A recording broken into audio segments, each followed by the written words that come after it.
말씀 제목은 같은 땅 두 개의 보고라고 하는 제목으로 우리 함께 하나님의 귀한 말씀 함께 나누도록 하겠습니다. 여러분, 똑같은 상황을 보고 어떤 사람은 끝났다고 하고 어떤 사람은 이제 시작이다 라고 합니다. 같은 진단서를 받고도 누구는 절망하고 누구는 기도의 자리로 나아갑니다. 같은 사업의 위기 앞에서도 누구는 주저앉고 누구는 무릎을 꿇습니다. 무엇이 이 차이를 만들까요? 오늘 본문에 12명의 사람이 등장합니다. 같은 지도자에게 같은 명령을 받고 같은 길을 40일 동안 함께 걸었습니다. 근데 같은 땅을 보았고 그리고 같은 거인을 만났고 그리고 같은 포도송이를 함께 메고 돌아왔습니다. 그런데 돌아온 이들의 입에서 나온 보고는 완전히 정반대의 10사람은 우리는 안 된다고 했고요. 그리고 2사람은 우리는 능히 이긴다. 그래서 오늘 이 본문은 우리에게 묻고 있어요. 나는 어느 쪽 보고를 하는 사람입니까? 그리고 더 깊은 질문에서는 그 차이는 도대체 어디서 오는 겁니까? 라고 하는 질문을 가지고 오늘 본문을 좀 봐야 할 것 같습니다. 먼저 문맥에서 이스라엘은 출애굽 후 시내산에 거쳐가지고 약속의 땅 문턱에 가데스바네아에 이르러요. 근데 하나님은 땅을 정탐하라 명하셨죠. 말씀하셨거든요. 어떻게 보면은 정탐을 시작하기도 전에 그 땅은 이미 하나님 손에서 이스라엘에게로부터 건너오고 있는 과정이었어요. 이 정탐은 이 땅을 차지할 수 있을까를 조사하는 시장조사가 아니었다는 거예요. 이미 주신 선물이 얼마나 좋은지를 미리 맛보고 오라는 초대였습니다. 본문은 그래서 세 단락으로 나누는데 1절부터 25절까지 정탐과 풍성한 열매에 대해서 나오고요. 그리고 26절로부터 31절까지 말씀은 두 갈래로 갈리는 보고가 나와요. 그리고 32절부터 그리고 마지막 33절 악한 보고의 정체가 나옵니다.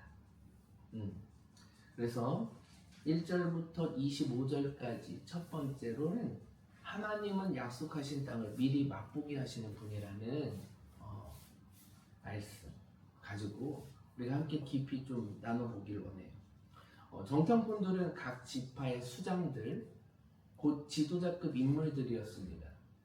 근데 그들은 40일간 진 광야에서 르홉까지 두루 살폈습니다. 본문의 핵심 동사가 여기서 반복돼요.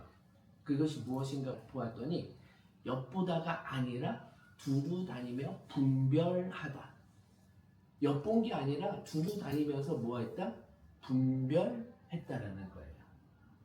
그리고 그들은 에슈콜 골짜기까지 한 송이가 얼마나 컸던지 둘이 막대기를 어떻게 했어요? 꿰어 메고 와야 했던 포도송이를 가져갑니다.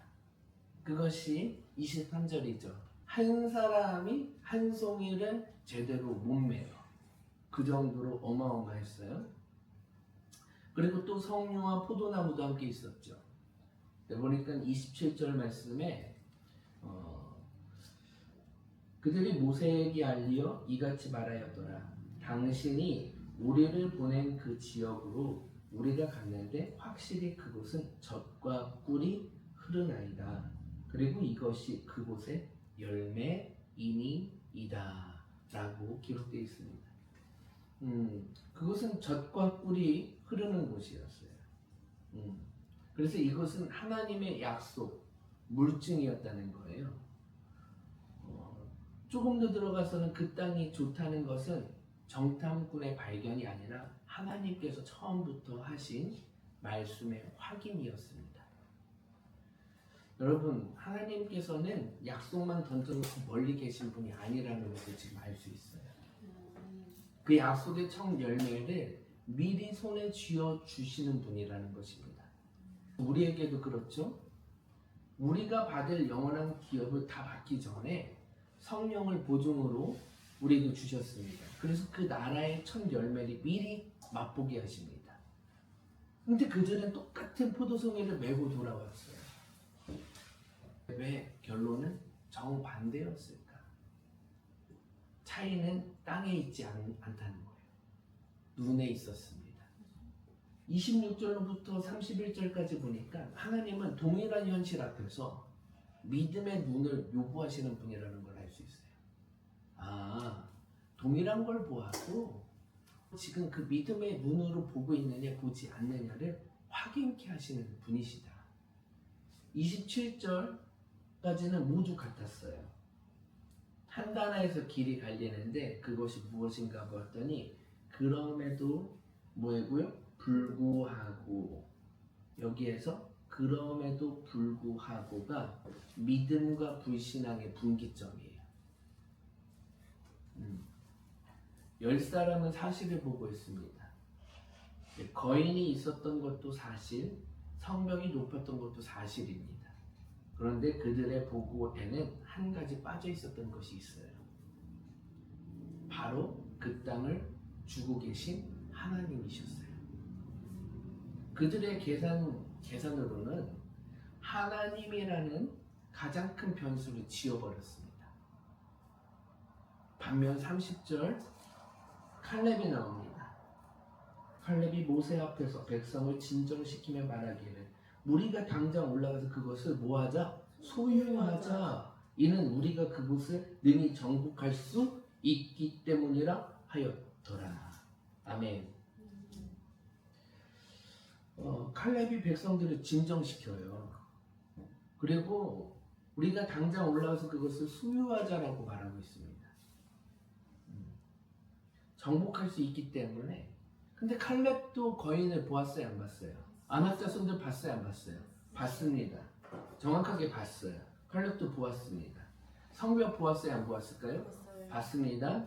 그리고 칼렙은 그 거인 옆에 있는 하나님을 세워두고 하나님을 보고 있었어요. 결론이 능히 이긴다예요. 뭐라고요?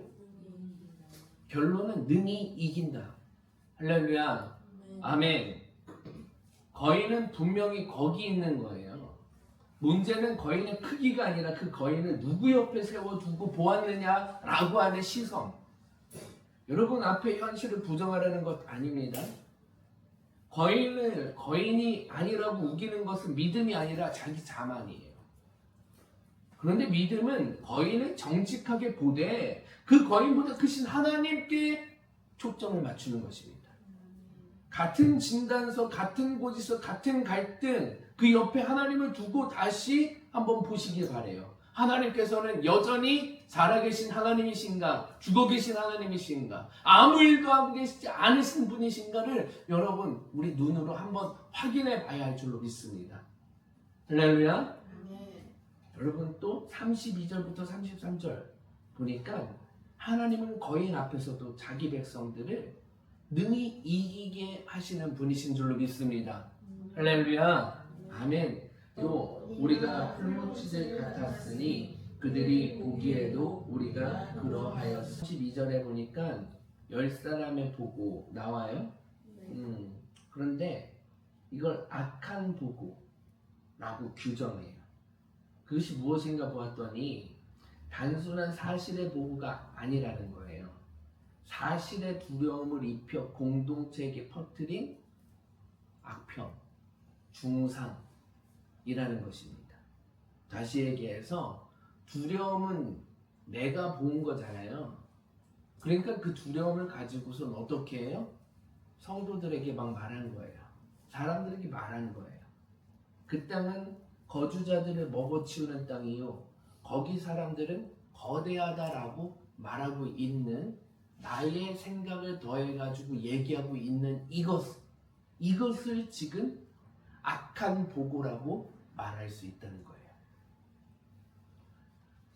그리고 33절을 보니까 그 불신앙의 정체가 드러납니다. 여러분, 우리 자신이 우리를 보기에도 풀무치, 메뚜기 같다는 거예요. 지금 말하는 게 하나님께서 나를 만드셨다면, 나를 만드신 하나님께서 나를 지금 어떻게 하고 계신가? 그 길로 인도하고 계신다는 거예요. 그런데 사람들은 자꾸 어떻게 해요? 주변의 환경과 상황들을 본다는 거예요. 주변의 환경과 상황들을 빗대어 나를 보니까 어떻게 해요? 나는 풀무치다 라고 되는 거예요. 여러분, 이게 속아 넘어가는 장면이에요. 나를 만드신 이는 누구예요? 하나님이시다. 나의 주인은 누구시다? 하나님. 이 정체성을 잊어버리는 그 순간 어떻게 합니까? 우리는 모두 다 하나님과 상관없는 자들이 되어버리는 거예요. 여러분, 이 정체성 놓치면 안 돼요. 불신앙은 여기에서 지금 오고 있는데 하나님을 너무 작게 만들어버려요. 온 우주의 만물의 주인이신 그 하나님을 어떻게 한다? 작게 만들어버려요. 동시에 자기 자신도 메뚜기로 만들어버린 사건이 돼버린 거예요. 그러나 믿음은 하나님을 크게 보고 그리고 그 안에서 자신을 능히 이기는 자로 보게 합니다. 똑같은 사람인데 하나님을 빼고 자기 키만으로 거인 앞에 서는 자가 되어질 수 있고요. 스스로 그래서 메뚜기가 된 사람이 될 수 있습니다. 반면 나를 지으신 하나님은 그런 분이 아니야. 너의 키는 클지 모르겠지만 너의 키보다 더 크신 하나님을 나는 바라보고 그 하나님께서 나를 만드셨어. 그리고 나를 지금 여기에 부르신 거야. 이것이 정복자의 태도입니다. 할렐루야. 아멘. 똑같은 사람인데 능히 이길 자로 볼 것이냐 아니면 메뚜기처럼 나를 치부할 것이냐, 그것은 내 시선과 내 관점에서 오는 것입니다. 혹시 우리가 이럴 때가 있어요. 나는 안 된다, 나는 메뚜기와 같다, 풀무치와 같다라고 스스로를 규정하고 있을 때가 있습니다. 그런데 그 자기 인식이 어디서 왔냐는 점검해야 돼요. 할렐루야. 그것은 하나님의 평가가 아니기 때문입니다. 하나님은 여러분을 능히 이기는 자로 때문이에요. 나를 세상 속에서의 가치로 나를 바라보지 않으시는 분이 우리 하나님이신 줄로 믿습니다. 아멘. 히브리서 3장 4장에 보니까 이 세대가 불신앙 때문에 약속의 안식에 들어가지 못했다고 경고했습니다. 그리고 그 안식이 결국 그리스도 안에서 완성되었다고 선포하는 장이 히브리서 3장 4장이에요. 가나안은 그리스도께서 주시는 참된 안식의 그림자예요. 할렐루야. 갈렙과 여호수아, 이름이 여호수아로 어떻게 보면은 바뀐 그 사람을 우리는 기억해야 돼요. 여호수아는 헬라어로 뭐기 때문이에요? 예슈아예요. 백성을 약속의 땅으로 인도한 여호수아는 우리를 영원한 안식으로 인도하는 예수 그리스도의 그림자였습니다. 열 정탐꾼을 빼버리면 그 사람은 결국 십자가에서 우리를 위해 거인을 이기시고 세상의 거인을 이기시고 그리고 부활로 그 사망이라고 하는 가장 큰 거인을 무너뜨리셨습니다. 우리의 정복은 우리 힘이 아니라 이미 이기신 그 분 안에 있는 것입니다. 할렐루야. 아멘. 여러분, 세 가지의 결단을 부르고 있어요. 오늘 말씀을 통해서 우리는 세 가지를 결단하기 원하는데요. 첫 번째로는 내 입의 보고를 점검해야 합니다. 거인을 부정하지 말되 거인보다 크신 하나님을 함께 보는 우리들이 되어야 할 줄로 믿습니다. 아멘. 두 번째로는요, 내 입의 보고를 점검해야 합니다. 내 입의 보고를 점검해야 하는데 내 입의 보고는 가정과 교회에 그리고 두려움의 악평이 아니라 믿음의 보고를 전하는 사람이 되어야 할 줄로 믿습니다. 가정과 교회 속에서 나는 악평을 내딛는 것이 아니라 내 입의 보고를 점검하고 정말 믿음의 보고를 전하는 사람이 되어질 때에 그 믿음은 결국 하나님께서 주신 소망이라는 것을 보게 되어지는 줄로 믿습니다. 세 번째로는 나는 풀무지다, 메뚜기다가 아니라 거짓 자기 인식을 내려놓는 순간 하나님께서 나를 능히 이긴 자로 부르셨다를 정확하게 바라볼 수 있는 눈이 되어진다는 것이에요.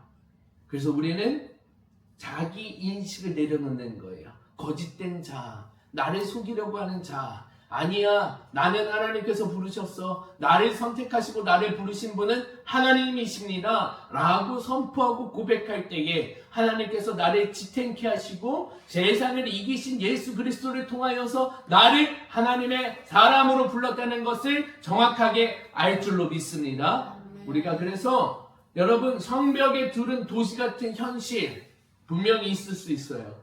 내가 바라보아도 그 현실의 벽이 너무나도 두터워, 너무나도 높고요. 그런데 그 앞에 능히 올라가자라고 말할 수 있는 그 믿음은 하나님께서 나를 부르셨기 때문에 그것이 믿음을 구하는 방법일 줄로 믿습니다. 그 믿음의 방법을 가지고 저와 여러분이 이미 주고 계신 하나님의 그 선물을 온전히 쟁취하며 누리며 살아갈 수 있는 믿음의 귀한 자녀들이 되어야 할 줄로 믿습니다. 여러분, 기도할 때의 그 결단이 이미 승리되어졌고 선포하는 하나님의 사람들이 다 되시기를 주님의 이름으로 축복합니다. 아멘.